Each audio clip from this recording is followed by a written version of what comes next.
Nasa 6 na pong flights na nakansela mula nang sumiklab ang gulo sa Middle East. Marami pa rin OFW ang stranded hanggang ngayon. Live mula sa NAIA Terminal 3, nangunguna sa balita si Ian Suyu. Ian, kumusta ang sitwasyon ng mga OFW dyan sa NAIA?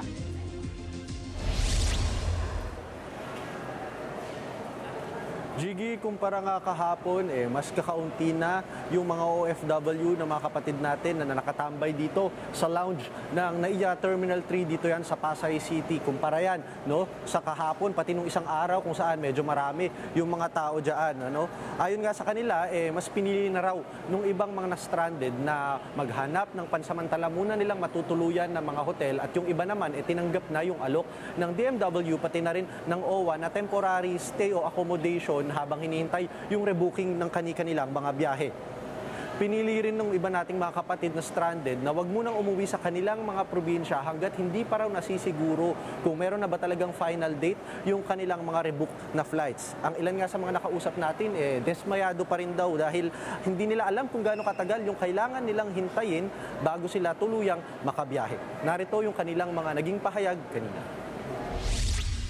Humingi lang kami ng extension sa emergency leave namin, tapos pumayag naman sila. Sobrang hirap talaga kasi tulad ngayon, yung ticket namin is March 4, tapos automatic rebooking na nirebook ng airline ng March 11, tapos hindi pa yan sigurado dahil yung airspace ng Middle East is sobrang tensionado pa rin. For now, wala pang update.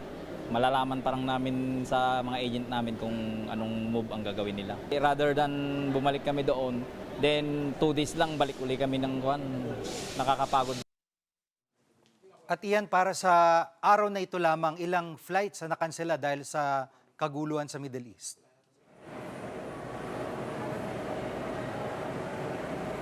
Jiggy, sa araw nga na ito, 5 flights patungo sa mga Middle Eastern countries ang kanselado. Partikular na yung patungong Doha, Qatar, pati na rin sa Dubai, sa United Arab Emirates. 4 dyan ay biyahe ng Philippine Airlines at isa naman ay biyahe mula sa Emirates. Kung ikukumpara kahapon, merong 25 na biyahe ang kanselado. Samantalang nung Lunes naman, merong 6 na canceled flights. Jiggy, sa kabuuan nga, meron ng 58 flights ang na-cancel patungo sa mga Middle Eastern countries mula yan noong Sabado.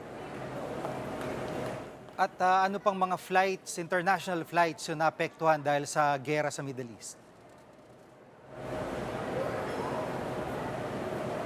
Jiggy, alam mo, malaki yung magiging epekto nito o yung epekto nito, lalo't may ilang mga area sa gitnang silangan na tinuturing na transport hubs, particular na yung Dubai, pati na rin yung Doha. Ibig sabihin kasi niyan, dyan tumitigil yung ilang mga flights, particular na yung mga tinatawag nating mga connecting flights.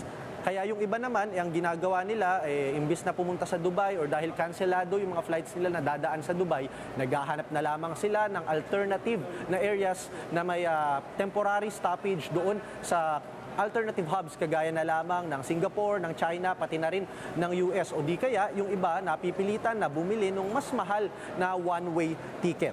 Dahil nga walang kasiguraduhan ang rebooking schedule, napipilitan na silang gawin itong mga options na ito. Yun nga lang, parehong options na yan medyo mas mahal dahil nga sa nangyayaring sigalot dahil madalas talagang dinadaanan yung airspace ng Middle Eastern countries. Jiggy, sa ngayon rin, nag-aalok pa rin yung mga airline ng rebooking services o di kaya pwede nilang i-refund ang kanilang mga ticket. Pero may ilan tayong mga nakausap kanina na stranded na ayaw na daw nilang i-refund yung kanilang mga ticket dahil baka mas mapagastos pa raw sila pagdating sa dulo. Yan muna ang latest mula dito sa NAIA Terminal 3. Jiggy? Yan ang ulat ni Ian Suyu live mula sa NAIA Terminal 3. Mga kapatid, Jiggy Manikad po, pagdating sa mahalagang balita sa loob at labas ng bansa, dapat una sa lahat, mag-follow at mag-subscribe na sa social media pages ng News 5.